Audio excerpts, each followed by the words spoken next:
All right, I have a sprite here that can move up and down, left and right with keyboard controls, and it's animated while that happens. I'm going to show you how to do it.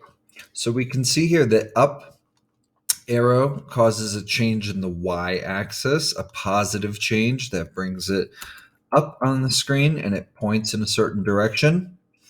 And the difference with down, the code for down is almost exactly the same except for the value in y is a -10.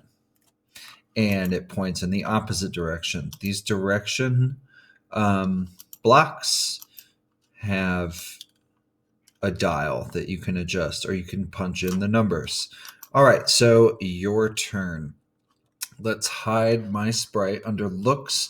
I can just click on hide and it will disappear from the screen even though it's still there, and we will upload a new sprite. I've got some great GIFs my students made here.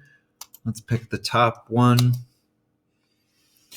Okay, so the way that we're going to get this sprite to move is start as always with an event, and then we're going to check for something. After the flag is clicked, I want to always be checking for something. We'll pull out a couple if-then blocks and go from there. So the result we're looking for is motion, and as we covered before, this is the x and y axis. Not set x to, but change x by and change y by.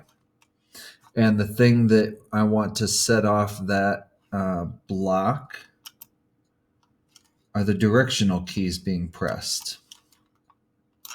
Or you might pick WASD. All right. If the up arrow is pressed, change y by 10. Let's see if that works. Looks good. And if the right arrow is pressed, change x by 10. Change y by 10 for up arrow. I feel like I said the wrong thing a second ago. I guess I'll find out when I play back. All right, the only other thing I have in the code is the direction. So under motion, you can add a direction for each one. Sometimes it makes a big difference, sometimes not so much. And your only other job is to duplicate these